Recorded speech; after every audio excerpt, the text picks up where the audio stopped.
Chief justice قاضی فائز عیسیٰ سمیت supreme court کے 4 ججز کو مشکوک خطوط موصول، دہشت گردی کی دفعات کے تحت مقدمہ درج۔ FIR کے متن کے مطابق خطوط میں سفید پاؤڈر نما کیمیکل تھا۔ لاہور ہائی کورٹ کے چیف جسٹس شہزاد احمد خان سمیت 5 ججز کو بھی خطوط بھجوائے گئے۔ مقدمہ CTD لاہور میں درج۔ جسٹس شجاعت علی خان، جسٹس شاہد بلال حسن، جسٹس عابد عزیز اور جسٹس عالیہ نیلم شامل۔ DIG آپریشنز لاہور علی ناصر رضوی کا کہنا ہے خطوط میں اینتھریکس پاؤڈر موجود نہیں۔ اس سے پہلے اسلام آباد ہائی کورٹ کے 8 ججز کو بھی مشکوک خطوط موصول ہو چکے۔ اسلام آباد ہائی کورٹ کے ججوں کو دھمکی آمیز خطوط پر کیا پیش رفت ہوئی؟ چیف جسٹس اسلام آباد ہائی کورٹ عامر فاروق کا DIG آپریشن سے استفسار۔ پولیس افسر نے عدالت کو بتایا کمیٹی بنا دی ہے، سیمپلز کو فرانزک کے لیے بھجوا دیا گیا، 3 دن کے اندر رپورٹ آ جائے گی۔ سپریم کورٹ کے 4 ججز کو بھی اسی طرح کے خطوط ملے ہیں۔ CTD آفیسر نے بتایا ابتدائی تفتیش کے مطابق یہ لیٹرز راولپنڈی GPO سے آئے۔ کچھ لیٹرز بھی بھجوانے والے کا نام ریشم اور کچھ پر ریشمہ لکھا ہے۔ سائفر اپیلوں پر سماعت آج پھر ہوگی۔ پشاور ہائی کورٹ کا چیف جسٹس قاضی فائز عیسیٰ کے نام خط۔ جسٹس ابراہیم خان کا سپریم کورٹ میں عدم تعیناتی پر تحفظات کا اظہار۔ خط کے متن کے مطابق سپریم کورٹ میں ججز کی 4 نشستیں خالی تھیں۔ تمام ہائی کورٹس میں دوسرے نمبر پر سینئر ترین چیف جسٹس ہونے کے باوجود نام پر غور نہیں کیا گیا۔ چیف جسٹس کا ججز کے خط پر فل کورٹ بنانے کا اندیا، ہو سکتا ہے اگلی سماعت فل کورٹ کرے۔ از خود نوٹس کیس میں چیف جسٹس قاضی فائز عیسیٰ کے ریمارکس۔ کہا عدلیہ کی آزادی پر کسی قسم کا حملہ ہوا تو سب سے پہلے وہ اور میرے ساتھی کھڑے ہوں گے۔ وزیر اعظم کو بھی واضح کیا عدلیہ کی آزادی پر کوئی سمجھوتا نہیں ہوگا۔ ججز کے خط کو انتہائی سنجیدگی سے لے رہے ہیں۔ ججز کو یقین ہونا چاہیے کہ ان کو کوئی خطرہ نہیں، ایسا نہیں کہ اگر کوئی شکایت ہو تو وہ ججز کے گلے پڑ جائے۔ سماعت 29 اپریل تک ملتوی۔ ججز کا خط بتا رہا ہے مداخلت کا سلسلہ آج بھی جاری ہے، یہ مداخلت اب بند ہونی چاہیے۔ از خود نوٹس میں جسٹس اطہر من اللہ کے ریمارکس۔ کہا یہ درست ہے، سیاسی انجینئرنگ ہوتی رہی، تاثر ہے، یہ عدالت بھی ملوث تھی۔ جسٹس جمال خان مندوخیل نے کہا ججز کے اس خط کو غنیمت جانتے ہوئے اس کو منطقی انجام تک پہنچانا چاہیے تاکہ مستقبل میں ایسے واقعات کا سدباب ہو سکے۔ جسٹس منصور علی شاہ نے کہا عدلیہ کی آزادی کو یقینی بنانے کے لیے سخت اقدامات کرنا ہوں گے، ذمہ داروں کے تعین کے ساتھ طریقہ کار بھی واضح کرنا ہوگا۔ ججز خط پر انکوائری کمیشن کے لیے ناصر الملک اور تصدق حسین جیلانی کے نام سپریم کورٹ نے تجویز کیے۔ وزیر قانون سے ملاقات میں تصدق حسین جیلانی نے مشروط آمادگی ظاہر کی۔ چیف جسٹس قاضی فائز عیسیٰ نے کہا نامزدگی سامنے آتے ہی سوشل میڈیا پر ایسی عجیب و غریب باتیں ہوئیں جس پر مجھے خود تصدق جیلانی سے شرمندگی ہوئی، ایسے میں کوئی شریف آدمی کیا کرتا۔ تصدق جیلانی نے بھی انکار کر دیا۔ چیف جسٹس نے واضح کیا سپریم کورٹ میں وزیر اعظم انتظامیہ اور مقرنہ کے سربراہ کے طور پر میٹنگ میں بیٹھے۔ یہ اجلاس کسی چیمبر یا گھر میں نہیں ہوا، ایک طرف انتظامیہ دوسری جانب عدلیہ کے انتظامیہ بیٹھی۔ اٹارنی جنرل بولے ایک طرف عدلیہ کی آزادی، دوسری جانب ایگزیکٹو کی ساکھ خطرے میں ہے۔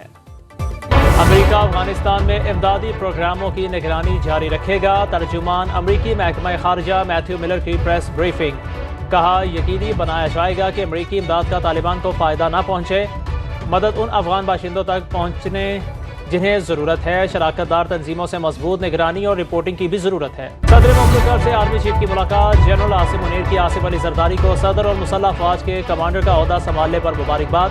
سپہ سالار نے صدر مملکت کو دہشت گردی کے خلاف جاری فوجی آپریشن سے آگاہ کیا۔ صدر مملکت کا رخنہ ڈالنے والے عناصر سے آہنی ہاتھوں سے نمٹنے کے عزم کا اظہار۔ فرانس کے سفیر کی وزیر اعظم سے ملاقات۔ شہباز شریف نے صدر میکرون کو دورہ پاکستان کی دعوت دی۔ وزیر اعظم کا تجارت اور سرمایہ کاری میں تعاون بڑھانے کی ضرورت پر زور۔ وفاقی کابینہ کا اجلاس آج طلب۔ ذرائع کے مطابق معاشی اور سیاسی صورتحال پر غور کیا جائے گا، مختلف قانونی معاملات بھی زیر غور آئیں گے۔ ایکس کی بندش کا کیس۔ اسلام آباد ہائی کورٹ کا وزارت داخلہ کی رپورٹ پر سخت برہمی کا اظہار۔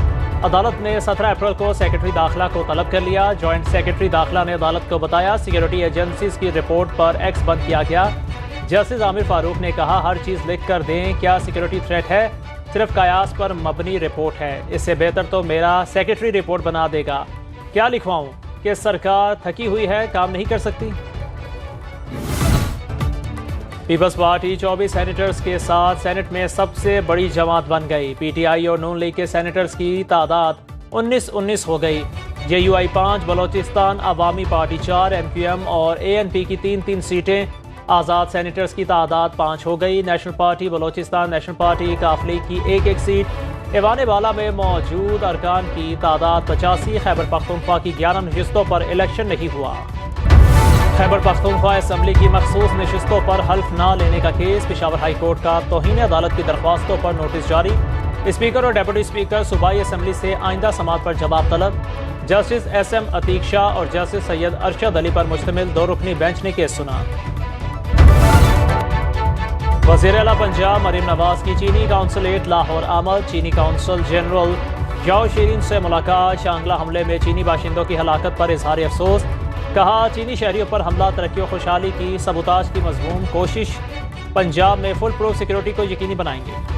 اڈیالہ جیل میں بانی PTI کے لیے 7 سیل مختص، 14 سیکیورٹی اہلکار تعینات، ماہانہ سیکیورٹی اخراجات 12 لاکھ روپے، 5 لاکھ روپے کے CCTV کیمرے لگائے گئے۔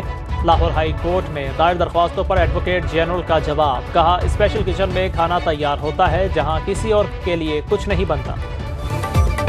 پنجاب میں گندم کی امدادی قیمت 3900 روپے فی من مقرر، وزیر اعلیٰ مریم نواز کی زیر صدارت اجلاس میں پنجاب کابینہ نے منظوری دے دی۔ چھوٹے کاشتکاروں کو 1.5 لاکھ روپے بلا سود قرضہ دینے کا اعلان، صوبے میں اسپیشل اسپیڈی ٹرائل کورٹ قائم کرنے کی بھی منظوری۔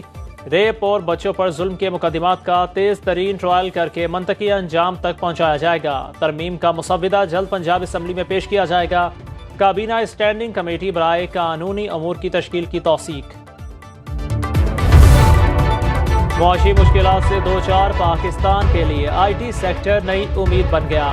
رواں مالی سال کے دوران 3 ارب 40 کروڑ ڈالر کی ریکارڈ IT برآمدات، دنیا میں IT کی 46ویں مارکیٹ بن گئی۔ ماہرین کہتے ہیں IT سیکٹر میں ایمرجنسی نافذ کر کے اگلے 5 سال میں 26 ارب ڈالر کی برآمدات کا ہدف حاصل کیا جا سکتا ہے۔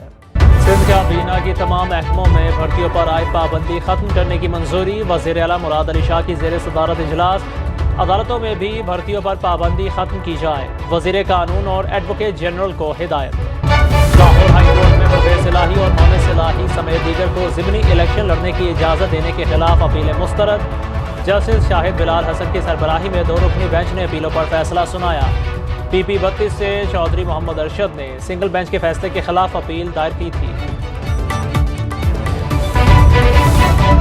چیزیں مہنگی ہیں لیکن عید شاپنگ تو کرنی ہے، عید الفطر قریب آتے ہی بازاروں میں رش بڑھ گیا۔ خواتین کو من پسند دوپٹے کی تلاش، سوٹ کے ساتھ میچنگ دوپٹے اور جیولری کی بغیر عید کی تیاریاں ادھوری۔ نوجوان نت نئے ڈیزائن والے کرتے اور جوتے ڈھونڈنے لگے، بچے بڑوں کو لے کر پسند کے کپڑے خریدنے کے لیے بازاروں میں پہنچ گئے۔